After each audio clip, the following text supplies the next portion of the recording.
அந்த பையன் ஒரு இராணுவ மாணவர் விடுதியில் தங்கியிருந்து பயிற்சி பெற்றுட்டு இருந்திருக்கான். அவன் இருந்த அறைக்கு பக்கத்தில் இருந்த அறையில் இருந்த மாணவனோட ஷூஸ் காணா போயிடுச்சு. அவன் தன்னோட மேலதிகாரிகிட்ட போய்ட்டு கம்ப்ளைண்ட் பண்ணியிருக்கான். மேலதிகாரி உனக்கு யார் மேலே சந்தேகம் இருக்கான்னு கேட்டிருக்காரு. அவன் உடனே இந்த பையனை கையை காமிச்சிருக்கான்.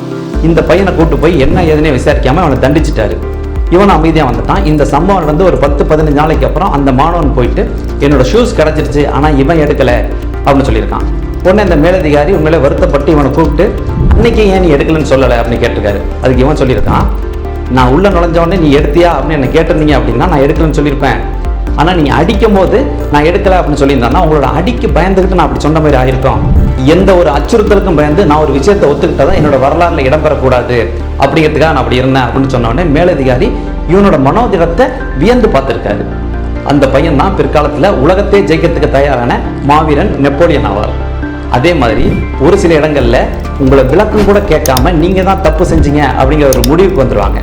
ஏன்னா அவங்க ஏற்கனவே உங்க மேல ஒரு காழ்ப்புணர்ச்சியில் இருந்திருப்பாங்க.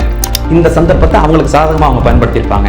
அந்த நேரத்தில் கோவப்பட்டு உங்களோட விளக்கத்தை நீங்கள் கொடுக்கறதுக்கு தயாரானீங்க அப்படின்னா கூட நீங்கள் தப்பு பண்ணியிருக்கீங்க அப்படிங்கிறனால தான் நீங்கள் கோவப்படுறீங்க அப்படின்னு சொல்லுவாங்க. அந்த நேரத்தில் நீங்கள் அமைதியாக இருங்க, உங்களோட மனோதிடமும் வளரும்.